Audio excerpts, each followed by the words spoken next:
Pada tanggal 14 Agustus tahun 1945, Jepang menyerah tanpa syarat kepada sekutu. Berita tentang kekalahan tersebut sangat dirahasiakan oleh Jepang. Bahkan, semua stasiun radio disegel oleh Jepang. Tetapi ternyata, siaran tersebut tertangkap di Indonesia dan didengar oleh Sultan Syahrir.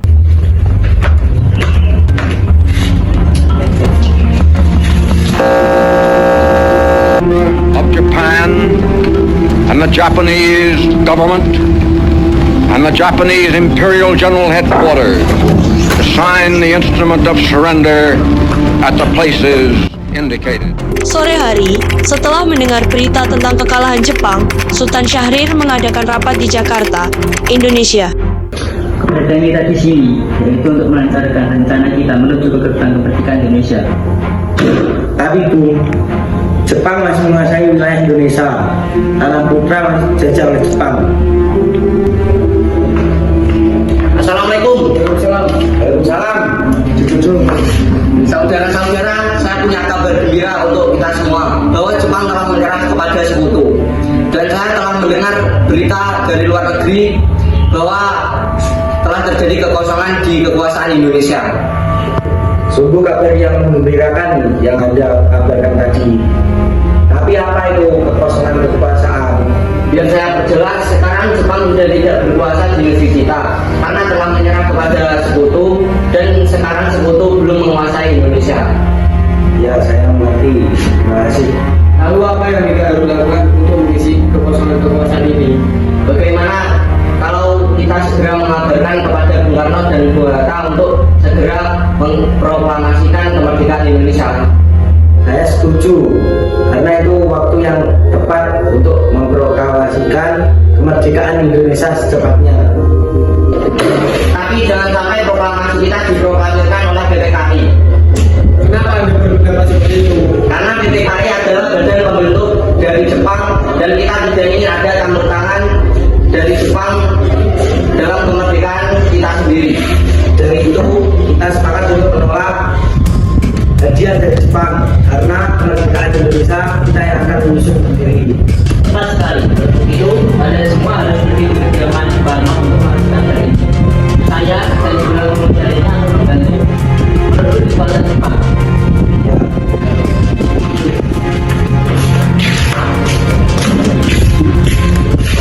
Rapat pun diakhiri. Keesokan harinya, pada tanggal 15 Agustus tahun 1945, Chairul Saleh Sultan Syahrir, Wikana dan Darwis tiba di kediaman Soekarno dengan maksud menyampaikan hasil keputusan rapat. Assalamualaikum. Waalaikumsalam. Maaf Bu, apakah ada Bung Karno ada di dalam? Oh ada, Bapak ada di dalam. Ada keperluan apa ya? Ada yang ingin kami sampaikan padanya. Oh ya, silahkan masuk.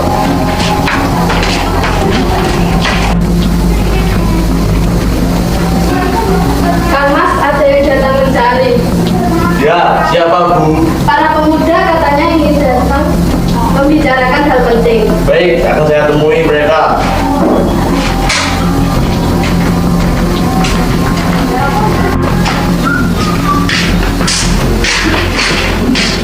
Silakan duduk.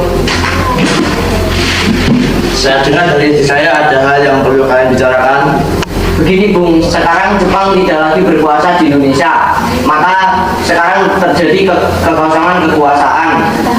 Dan kemarin saya sudah melaksanakan rapat dan semua setuju bahwa Bung Karno dan Bu Hatta segera menyusun proklamasi kemerdekaan Indonesia. Secepatnya mungkin akan saya usahakan untuk berunding dengan anggota PPKI. Tidak bisa, kami tidak bisa menunggu di mana lagi, karena ini waktu yang tepat untuk memproklamasikan kemerdekaan Indonesia. Apa kalian tidak memikirkan bahaya yang kita dapat kalau kita setelah itu untuk memproklamasikan kemerdekaan Indonesia? Jepang pasti akan menyerang kita. Justru itu, saat ini Jepang sudah tidak lagi berkuasa di Indonesia. Lalu untuk apa kita melewatkan kesempatan ini? Nanti saja setelah kita bicarakan hal ini dengan anggota PPKI. Saya saya tidak berharap Anda melaksanakan rapat PPKI, dan terlebih dahulu saya takut Jepang mengetahui rencana kita dalam menyusun kemerdekaan proklamasi Indonesia. Tapi PPKI satu-satunya cara untuk memerdekakan kemerdekaan Indonesia. Tapi kami tidak mau merdeka oleh Jepang. Baiklah, tapi berikan saya waktu untuk berunding dengan anggota PPKI. Baiklah, kalau begitu kami pamit undur diri.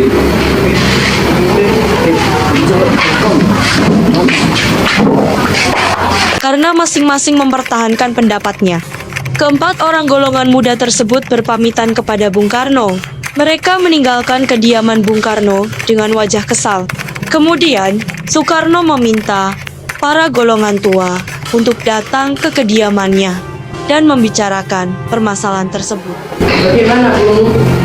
Ya, lagi pula mereka masih muda, cara berpikir mereka masih pendek dan persiapannya lebih matang. Bagaimana kalau semuanya berantakan? Baiklah, Bu, kita semua telah sepakat. Meski berat hati dengan keputusan Soekarno, para pemuda yang telah meninggalkan kediaman Soekarno tetap tidak putus asa. Mereka pun menyusun strategi bagaimana membujuk Soekarno dan Muhammad Hatta untuk memproklamasikan kemerdekaan segera mungkin. Akhirnya mereka memutuskan untuk mengasingkan kedua tokoh tersebut ke Rengas Dengklok agar terhindar dari pengaruh Jepang di Jakarta. Assalamualaikum. Waalaikumsalam. Sekarang apa yang harus kita lakukan? Sedangkan golongan tua tidak mau mengikuti keinginan kita. Bagaimana kalau kita asingkan Bung Karno dan Bu Hatta untuk keluar dari daerah Jakarta agar tidak terpengaruh oleh Jepang? Tapi kemana ya? Bagaimana kalau kita ke Rengas Dengklok? Di sana keamanannya terjamin. Ya, saya setuju. Bagaimana dengan kalian? Ya, setuju. Ya, yuk. Para pemuda pun menyetujui ide tersebut. Pada malam hari, Insinyur Soekarno dan Muhammad Hatta dibawa oleh sekelompok pemuda menuju Rengas Dengklok.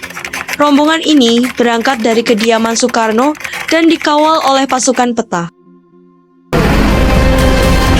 Assalamualaikum, Bung. Ya, bentar.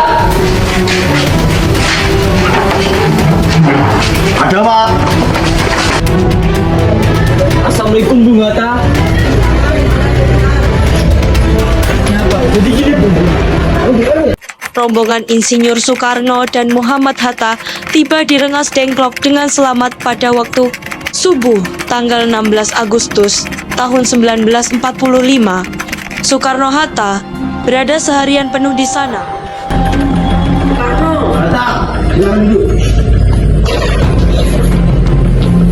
Apa tujuan kalian membawa kami berjiwa ke sini? Maaf Bung atas kelancangannya, ini semua demi keselamatanmu. Kami ingin bicarakan kembali tentang proklamasi ini, Bu. Bukankah Soekarno sudah katakan ini akan dibahas di sidang PPKI? Mengapa harus menunggu PPKI? PPKI itu buatan Jepang. Kita ingin memproklamasikan kemerdekaan ini tanpa campur tangan Jepang. Pendapat itu benar, namun kita masih terlalu dini untuk memproklamasikan kemerdekaan tersebut. Kita masih butuh bantuan Jepang. Bagaimana jika kedatangan Jepang itu hanya di sebelah? Apa yang Anda lakukan? Ini adalah saat yang tepat untuk memproklamasikan kemerdekaan ini. Sampai kapan kita harus menunggu dari Jepang? Tenang saudara-saudara sekalian, mari kita selesaikan pembicaraan ini. Kita kan tolong lepaskan ikatan juga, dan Yusuf tolong lepaskan ikatan Bung Hatta. Bung Karno dan Bu Hatta tolong ikut saya.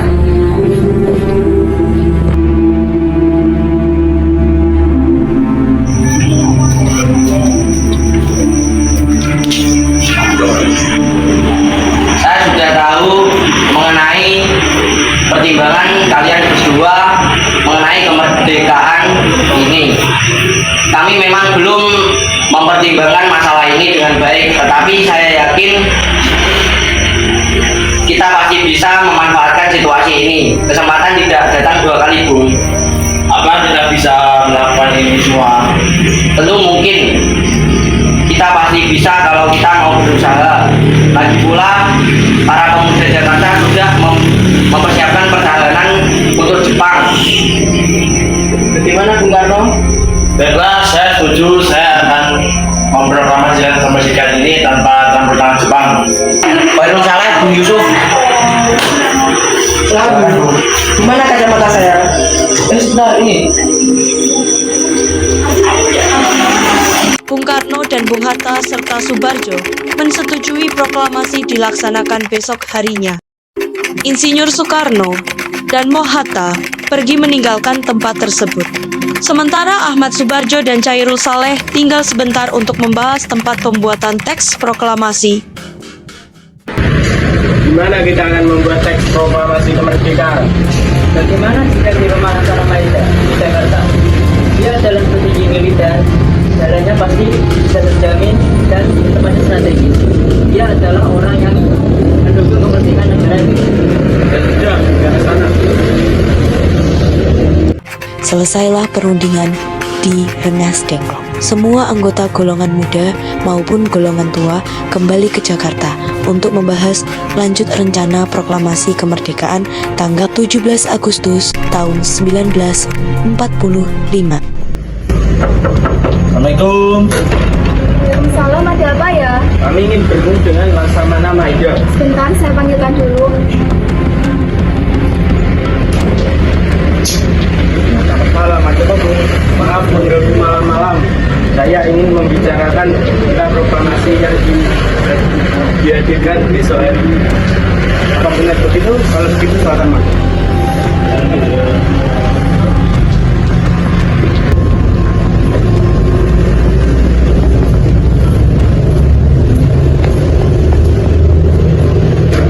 Silakan duduk. Sebenarnya saya bergembira sabtu itu. Silakan bergunakan apa yang dibutuhkan. Apakah ada pera dan kertas laksamana? Kok sebentar katanya.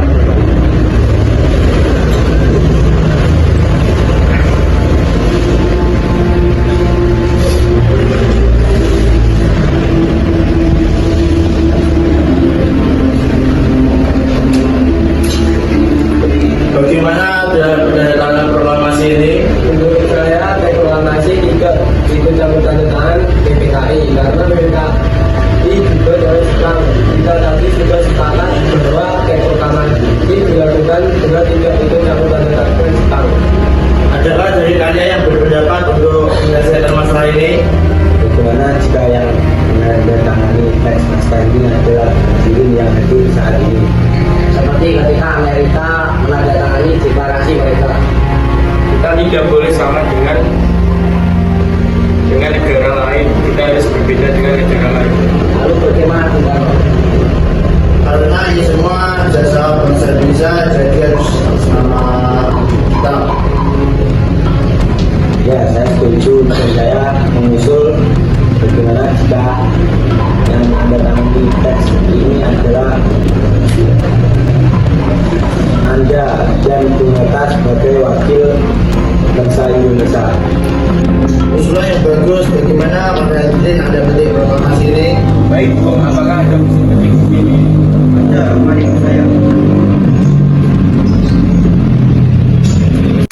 Sayuti Melik pun menulis naskah proklamasi, lalu menyerahkannya kepada Soekarno dan Hatta untuk ditandatangani. Ini Bung, naskahnya silakan saudara. Baik.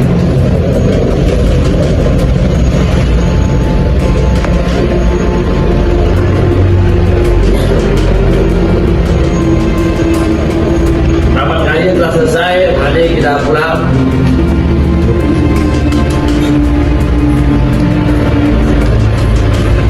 Setelah perundingan di rumah Laksamana Maida, Soekarno pulang dan disambut oleh istri tercinta. Soekarno meminta tolong kepada Fatmawati untuk menjahit bendera merah putih. Mereka menamai benderanya Sang Saka Merah Putih. Keesokannya, diadakanlah proklamasi yang dibaca oleh Soekarno beserta upacara bendera merah putih.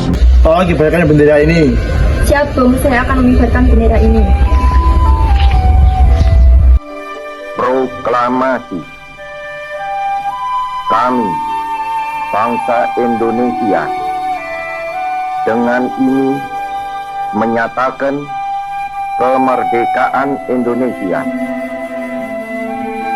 hal-hal yang mengenai pemindahan kekuasaan dan lain-lain diselenggarakan dengan cara saksama dan dalam tempo yang sesingkat-singkatnya. Jakarta, 17 Agustus 1945, atas nama bangsa Indonesia. Soekarno. Proklamasi.